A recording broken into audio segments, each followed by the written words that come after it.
Paris, 1922. Un jeune poète portugais nommé Fernando Pessoa entre dans un café et commande un verre. Le serveur lui demande son nom pour la commande. Et le poète hésite, puis il donne un nom, Alberto Cairo.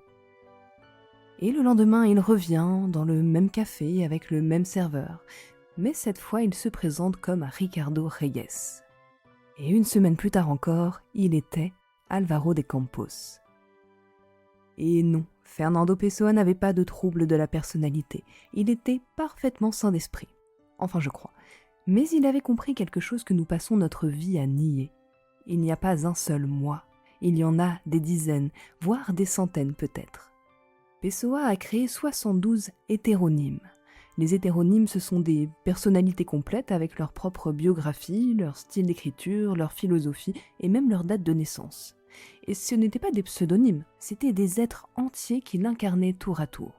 Et le plus troublant, c'est que chacune de ces versions de lui écrivait des poésies mais radicalement différentes, comme si elles avaient chacune des opinions politiques contradictoires et aimaient des choses que les autres détestaient. Peut-être que tu penses que Pessoa était atteint d'un gros trouble dissociatif de l'identité ? Ou alors peut-être qu'il était simplement assez honnête pour admettre ce que nous refusons tous de voir, que ce moi-là, le je, stable, cohérent et unifié, eh bien c'est peut-être juste une fiction confortable. Alors quand on dit « je veux changer », de quel je est-ce qu'on parle exactement ? Est-ce qu'on parle du je qui se réveille le matin épuisé et démotivé ? Ou est-ce qu'on parle du je qui trouve son flow à 14h et se sent invincible ? Ou du je qui s'effondre à 21h devant Netflix en mangeant des chips ? Lequel de ces je a pris la décision de changer ? Lequel de ces toi a envie de changer ? Et aussi et surtout, lequel va saboter cette décision dès demain matin ? Car la vérité que personne ne te dit, c'est que tu n'es pas une personne qui essaye de changer. Tu es un dîner de famille un peu dysfonctionnel où chacun a son agenda secret et où personne n'ose dire ce qu'il pense vraiment.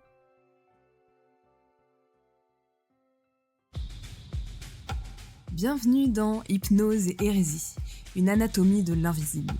Je suis Maëva, hypnothérapeute et préparatrice mentale. Ici, on explore ce que l'on préfère taire, les croyances limitantes, le stress, les peurs et les illusions du développement personnel. Bienvenue à toi dans cet espace où la complexité humaine n'est pas aplatie mais célébrée, où les contradictions sont explorées plutôt qu'effacées. Chaque épisode t'invite à une plongée profonde, où nous prendrons le temps d'examiner les nuances et les mécanismes subtils qui façonnent notre expérience intérieure. Dans l'épisode précédent, nous avons vu que tu changes constamment sans le vouloir, mais que le changement que tu désires, lui, semble impossible. Aujourd'hui, on va aller encore un petit peu plus loin. Nous allons déconstruire cette illusion fondamentale, l'idée que tu es une personne. Parce que voilà le problème. Quand tu veux changer, tu pars du principe qu'il y a un toi cohérent qui doit se transformer en un autre toi cohérent. Mais si tu es déjà fragmenté en multiples versions de toi-même, comment est-ce qu'on peut savoir laquelle essaye de changer et laquelle va résister au changement ? C'est un peu comme essayer de faire voter un parlement où la moitié des députés ne sont même pas au courant qu'il y a une élection. Ça n'a pas de sens.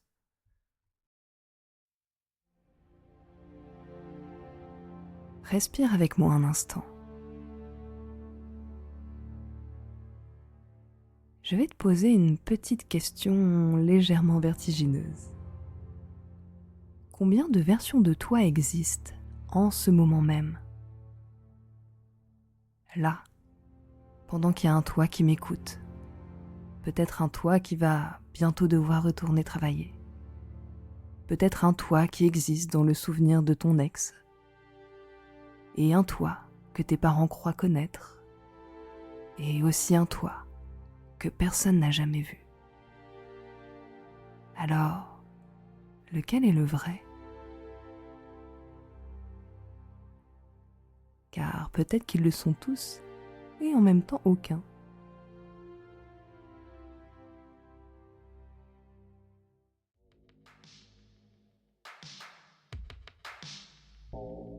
Le moi n'existe pas, et c'est une excellente nouvelle. Commençons par une vérité que les philosophes répètent depuis des siècles, mais que notre ego refuse d'entendre. Le moi stable, cohérent, unifié, ça n'existe pas. Et c'est pas moi qui le dis, c'est toute une lignée de penseurs qui ont osé regarder cette vérité en face. Premier témoin, Erving Goffman, sociologue américain. Dans son œuvre majeure, La présentation de soi, publiée en 1959, il écrit quelque chose de révolutionnaire. Écoute bien. Lorsqu'un individu arrive en présence d'autres personnes, celles-ci cherchent généralement à obtenir des informations à son sujet. L'information ainsi obtenue permet de définir la situation et de prévoir ce que les autres attendent d'elles, et à l'inverse, ce qu'elles peuvent attendre d'eux. Informées de la sorte, les personnes présentes sauront quelle est la meilleure façon d'agir pour obtenir d'elles une réponse déterminée. Tu vois donc où il veut en venir. Goffman affirme que le moi est une performance sociale. Il affirme qu'on joue des rôles différents selon les contextes, comme des acteurs qui changent de costume entre les scènes. Donc il n'y a pas de vrai toi caché quelque part. Il n'y a que des versions de toi qui s'adaptent à chaque scène de la vie sociale. Car tu n'es sûrement pas le même avec tes parents, ni avec ton patron, ni avec tes amis, ni avec ton amoureux ou ton amoureuse. Et ça ne veut pas dire être hypocrite, non du tout. C'est juste comme ça que ça fonctionne, l'identité humaine. Notre deuxième témoin, Jean-Paul Sartre. Dans L'être et le néant, en 1943, il écrit « L'existence précède l'essence. Cela signifie que l'homme existe d'abord, se rencontre, surgit dans le monde et qu'il se définit après. L'homme n'est rien d'autre que ce qu'il se fait. Tel est le premier principe de l'existentialisme. » Réécoute cette phrase mentalement. L'homme n'est rien d'autre que ce qu'il se fait. Sartre nous dit « Tu n'es rien de fixe, tu n'as pas d'essence prédéfinie de nature immuable. » Sartre nous dit que tu te crées continuellement par tes choix, par chaque action, par chaque décision, par chaque moment, et qu'à chaque fois, tu te redéfinis à nouveau. Et c'est terrifiant, non? Parce que ça veut dire qu'il n'y a pas de vrai soi à découvrir, il n'y a qu'un soi qui se réinvente encore et encore. Troisième témoin, Paul Ricoeur, philosophe français. Et pas des plus faciles. Je t'avoue, j'ai pas trouvé une seule citation assez bitable pour être retranscrite oralement. Mais en substance, dans son livre « Soi-même comme un autre », il développe une idée fascinante que je vais te traduire en langage humain directement. Ton moi n'est pas une chose, c'est une histoire que tu te racontes. Et comme toute histoire, elle change selon qui la raconte, quand et à qui on la raconte. Par exemple, tu racontes une version de toi à tes parents, tu racontes une autre version de toi à ton boss, une autre à ton amoureux, à ton amoureuse, et une autre à toi-même quand tu te regardes dans le miroir, peut-être à 3h du matin. Et Paul Ricoeur appelle ça l'identité narrative. Ton identité est une narration en constante réécriture, et non pas un bloc de marbre gravé une fois pour toutes. Alors quand quelqu'un te demande « Mais qui es-tu ?» La vraie réponse devrait être « Attends, tu veux quelle version ? Celle que je raconte à ma mère ? Celle que je me raconte moi-même ? Celle que mon ex te raconterait ? Parce qu'elles sont toutes différentes, et en même temps, elles sont toutes vraies. Alors laquelle est vraie ? Toutes et en même temps aucune. Dernier témoin, Arthur Rimbaud. Ce poète a dit avec une brutalité magnifique dans une lettre de 1871, 3 mots qui contiennent une révolution philosophique. « Je est un autre ». Pas « je suis un autre », « je est », du verbe « être », comme une affirmation ontologique. Alors le « je » que nous croyons être est déjà un autre que nous-mêmes. Donc tu ne peux pas te saisir toi-même, et au moment où tu penses « je », ce « je », c'est déjà transformé en un autre.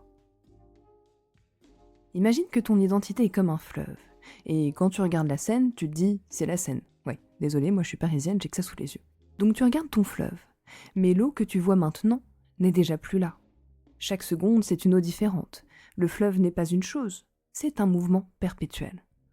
Nous, c'est un petit peu pareil. Et ça, notre société n'aime pas tellement cette vérité. Parce qu'une société qui fonctionne a besoin de citoyens prévisibles, qui sont catégorisables, qui sont responsables de leurs actes. Elle a besoin de te faire croire que tu es une personne cohérente. C'est pour ça qu'on te demande souvent « Mais qui es-tu » Comme si la réponse pouvait tenir en une phrase. Comme si tu étais une carte d'identité simplement avec une petite photo. Mais toi, tu le sais au fond et tu l'as toujours su. Cette sensation bizarre quand quelqu'un te décrit et que tu penses « Mais c'est pas vraiment moi ça » ou « Oui, ok, mais c'est qu'une toute partie de ce que je suis ». Cette impression d'être différent avec nos parents, nos collègues, nos amis, ce n'est pas de l'hypocrisie, c'est juste cette vérité que nous sommes multiples. Alors oui, on pourrait le dire comme ça. Tu n'es pas une personne, tu es un verbe. Tu es un processus content de devenir. Et oui, c'est vertigineux, mais aussi libérateur.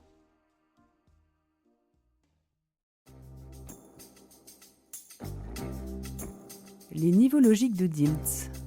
L'architecture de l'identité. Maintenant que tu as plus ou moins accepté l'idée d'être multiple, laisse-moi te présenter une carte. Pas pour figer qui tu es, mais pour comprendre comment tu fonctionnes. Robert Diels, chercheur en programmation neurolinguistique dans les années 1990, a créé un modèle révolutionnaire. Ça s'appelle les niveaux logiques de changement. Pour cela, imagine ton identité comme un immeuble de 6 étages, où chaque étage influence celui du dessous, mais pas l'inverse. Au premier niveau, selon Diels, on trouve l'environnement, le rez-de-chaussée.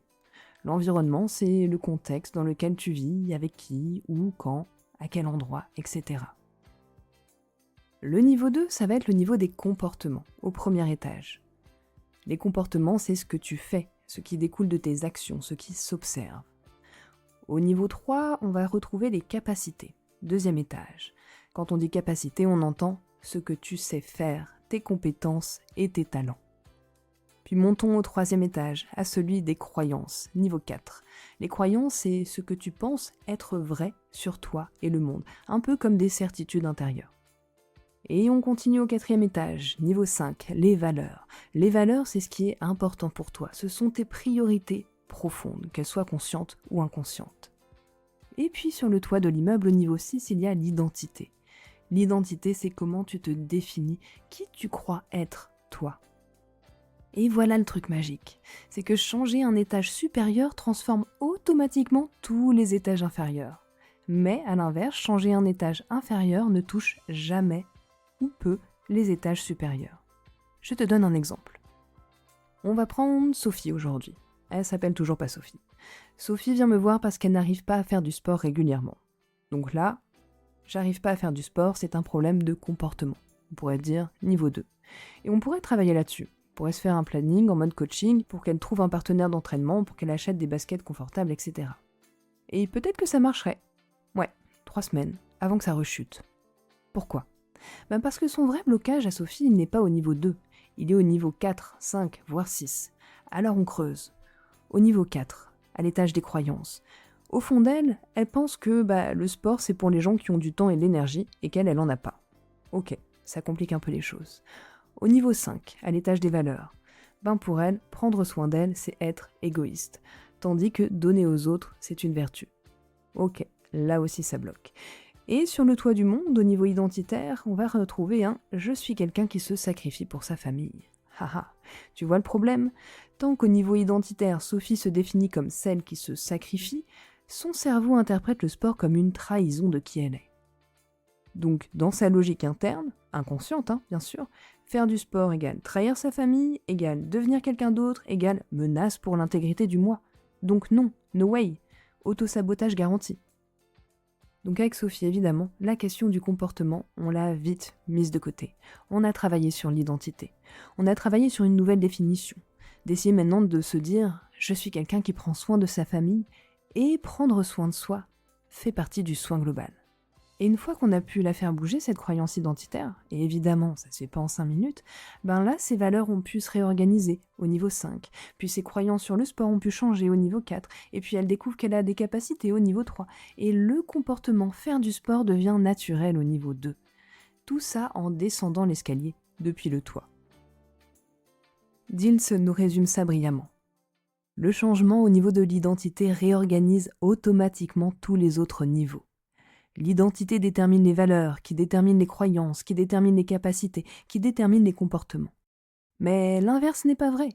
Vous pouvez changer 1000 comportements sans jamais toucher votre identité. Autrement dit, arrêtez d'essayer de changer vos comportements. Changez qui vous croyez être et tout le reste suivra.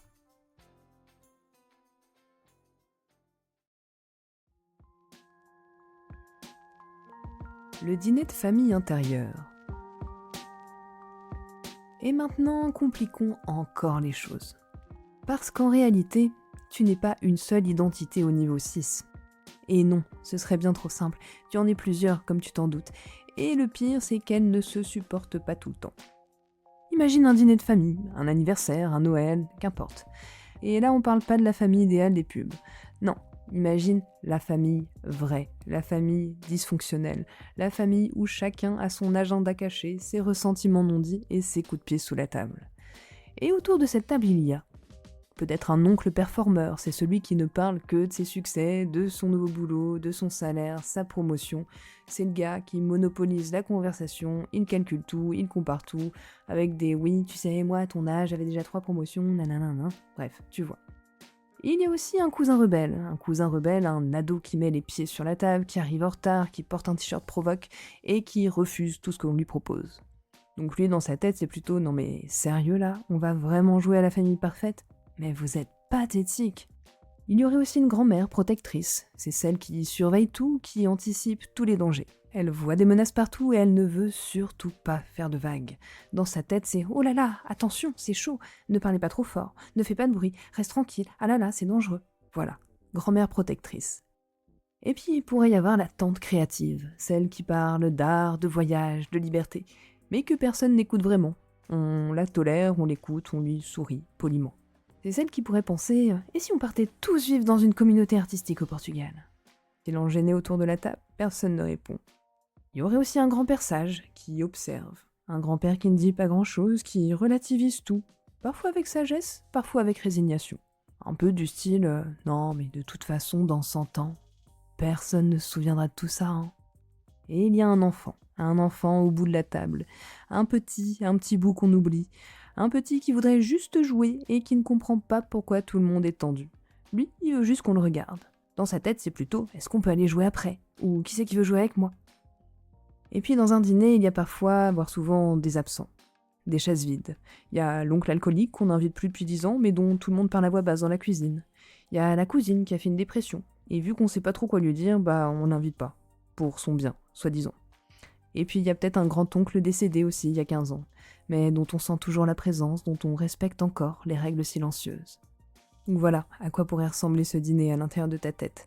Donc tu vois, on est loin d'une réunion corporate, et ce n'est pas non plus un brainstorming créatif. C'est juste un putain de dîner de Noël où personne ne s'adresse directement la parole, où tout passe par des sous-entendus, des regards appuyés et des coups de pied sous la table. Et voilà le problème. Quand tu dis « je veux changer », quel est le membre de cette famille dysfonctionnelle-là qui a pris la parole ? Imagine, lundi matin 6h, l'oncle performeur prend le contrôle de la table. On va tout changer, routine matinale, sport, méditation, lecture. J'ai créé un planning en couleur, j'ai acheté une gourde motivante à 35 balles, j'ai téléchargé 4 applis de productivité. Et tout le monde à la table opine. Oui, bonne idée, on va le faire. Sauf l'enfant, au bout de la table, qui murmure « mais je suis fatigué, moi on dort pas assez ». Sauf qu'on s'en fout, personne l'écoute. Lundi soir, 22h. L'enfant éclate en sanglots. Mais on n'a même pas regardé nos séries, on n'a même pas ri, on est juste fatigué. Mardi matin 6h. L'oncle performeur refuse de capituler. On a juste une petite baisse de régime, c'est normal. Demain on se lève à 5h pour compenser. On va intensifier le rythme. Et la grand-mère protectrice, là, elle commence à paniquer. Mais je ne sais pas si c'est une bonne idée, on est quand même fatigué, c'est peut-être un peu dangereux, hein. Mardi soir, 21h. Le cousin rebelle explose. Non mais sérieux, on va devenir un de ces connards qui se lève à 5h du mat et qui poste leur salade de quinoa sur LinkedIn? Non mais c'est vraiment ça qu'on veut devenir? Bataille verbale, cris, porte qui claque. Mercredi matin, la grand-mère protectrice prend le pouvoir. Stop! Trop de changements, trop rapide, danger, on arrête tout, on retourne à nos habitudes, au moins c'était facile et prévisible. L'oncle performeur proteste, le rebelle ricane et l'enfant pleure. Jeudi, le grand-père sage intervient. De toute façon, le changement c'est une illusion. Bouddha l'a dit, tout est impermanence. Alors pourquoi s'acharner? Tout le monde s'effondre, découragé. Vendredi matin, l'oncle performeur revient, hors de lui. Vous êtes pathétique, on a échoué, encore, comme toujours, on ne réussira jamais rien. Il quitte la table en claquant la porte. Vendredi soir, le cousin rebelle prend le contrôle. Bon, fuck it, rien à foutre, on commande des sushis, on va boire du vin, on scrolle jusqu'à 3h du mat, au moins, là, personne nous juge et nous fait chier. Tout le monde acquiesce, épuisé. Samedi, toute la journée, silence, gueule de bois, culpabilité collective. Tout le monde évite le regard des autres. Dimanche soir, 21h, l'oncle performeur revient à table, plus calme, presque penaud. Bon, lundi on recommence, mais cette fois ce sera différent. J'ai trouvé une nouvelle méthode, un nouveau coach et un nouveau livre. Le rebelle lève les yeux au ciel, l'enfant soupire, la grand-mère hoche la tête résignée, le sage murmure « encore ». Bref, Ton conseil d'administration intérieure, c'est un peu comme cette famille en guerre permanente. Et ce que je viens de décrire avec ces petits exemples de famille chaotique, ce n'est pas qu'une simple métaphore poétique. C'est même un modèle thérapeutique validé scientifiquement développé dans les années 1980 par un psychologue américain nommé Richard Schwartz. Richard Schwartz l'a appelé l'IFS, Internal Family System, le système familial intérieur. Et voici ce qu'il a découvert.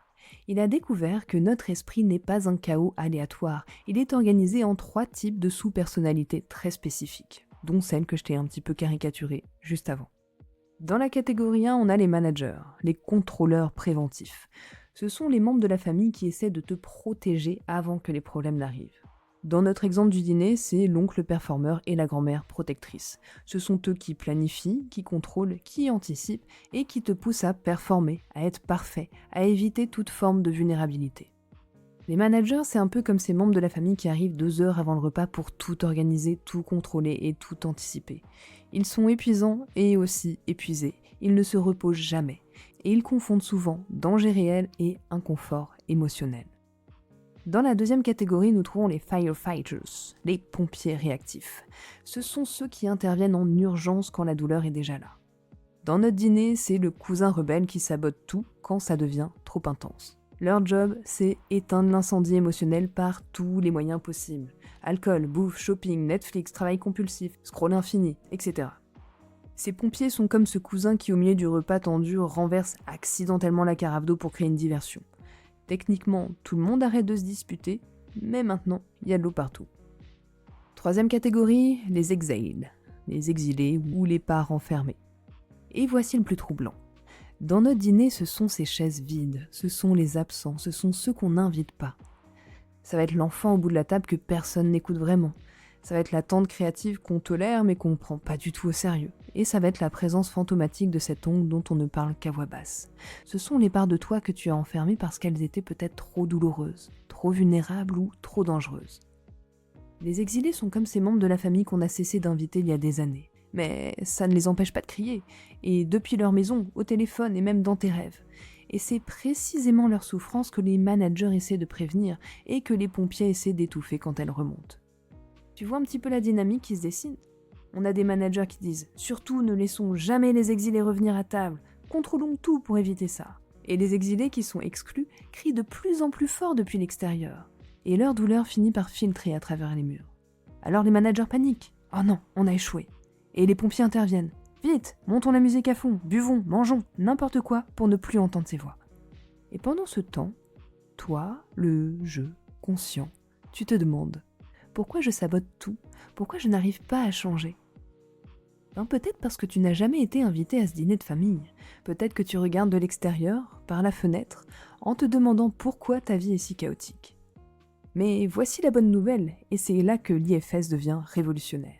Schwartz a découvert qu'en dessous de tout ce chaos, il existe quelque chose qu'il appelle le self, avec un S majuscule, ou le soi, avec un S majuscule. Ça marche aussi en français. Le self n'est pas une part, ce n'est pas un membre de la famille, c'est le soi, c'est le toi, le vrai toi, celui qui peut observer toute la scène sans être pris dedans. Imagine que tu découvres soudainement qu'il y avait une chaise vide au bout de la table. Et cette chaise vide, c'est la tienne. Personne ne t'avait dit que tu pouvais t'asseoir là. Personne ne t'avait dit non plus que c'était ton dîner de famille. Mais là, maintenant, tu le sais. Tu peux t'asseoir, écouter chacun, sans juger, sans prendre parti. Alors les managers épuisés peuvent enfin se reposer en se disant « Ah, il y a quelqu'un d'autre aux commandes, c'est bon, on peut souffler. » Les pompiers peuvent déposer les armes, car non, ils n'ont plus besoin de créer le chaos pour détourner l'attention.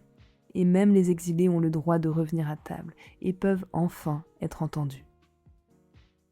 Schwartz écrit: le self n'est pas quelque chose que nous devons créer ou développer. C'est une présence naturelle qui émerge quand les parts protectrices acceptent de se mettre de côté. Le self possède spontanément les qualités de compassion, curiosité, clarté, calme, confiance, courage, créativité et connexion. 8 qualités qui émergent naturellement quand ton dîner de famille intérieur arrête de se battre. Alors concrètement, comment on travaille avec l'IFS ?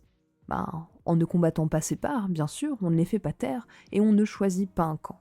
Au contraire, on dialogue avec elles. Et c'est exactement ce qu'on fait en hypnose, mais je crois que ça représente 50% des types de séances que je propose. Par exemple, bonjour oncle performeur, je vois que tu travailles très dur pour me protéger de l'échec. Je t'en remercie, mais peux-tu me dire de quoi exactement tu me protèges? Et souvent le manager va pointer un exilé. Je protège cette partie de toi qui a été humiliée publiquement à 8 ans, car si tu échoues à nouveau, elle va revivre cette douleur. Ah, d'accord. Et si je te promets que je vais prendre soin de cette part, que je vais l'écouter, la réconforter, est-ce que tu pourrais te détendre juste un tout petit peu? Voilà à quoi ça ressemble. Et c'est ça, l'IFS. Ce n'est pas une guerre contre toi-même, c'est une médiation familiale interne. Et là, c'est toi qui deviens l'hôte de ton propre dîner de famille. Petit à petit, les membres qui se battaient commencent à collaborer. Et pas parce qu'on les a forcés, non, mais parce que pour la première fois, quelqu'un les écoute vraiment.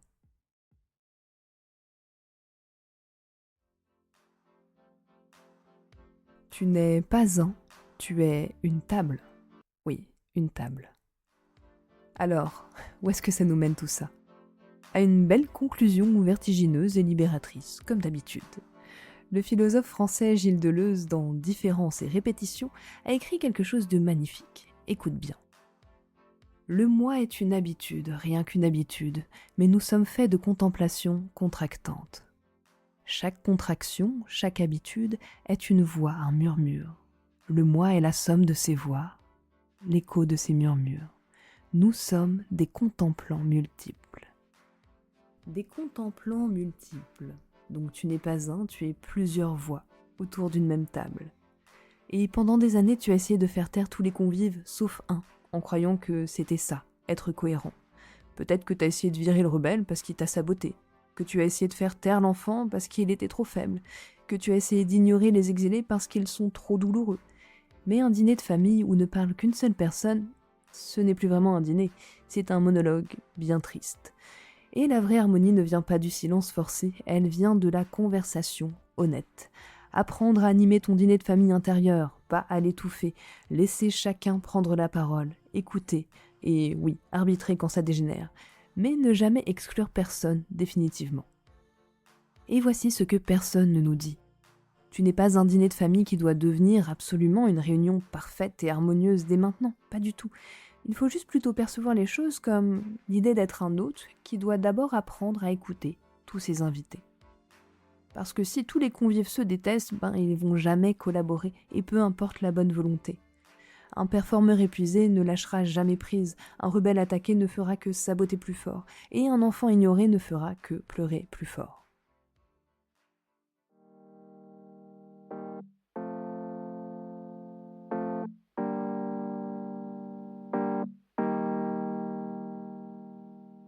Dans le prochain épisode, nous allons voir sur quoi exactement ce conseil compte pour changer.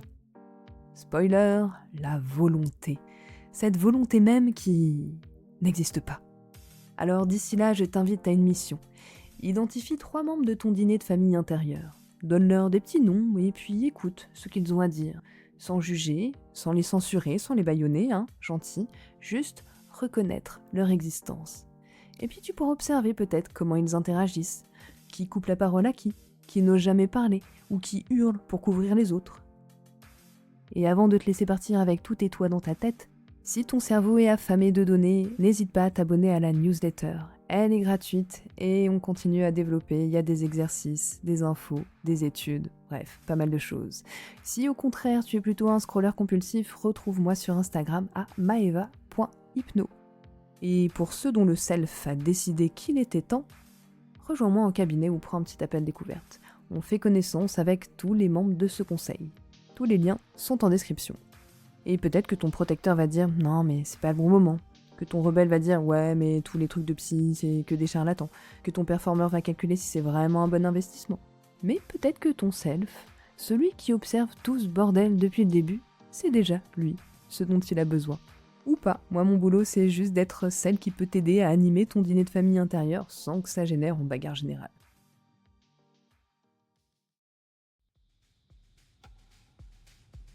C'était Maeva, et je te retrouve très bientôt pour explorer le mythe de la volonté. Cette chose sur laquelle ton dîner de famille compte pour changer, mais qui n'existe pas, malheureusement.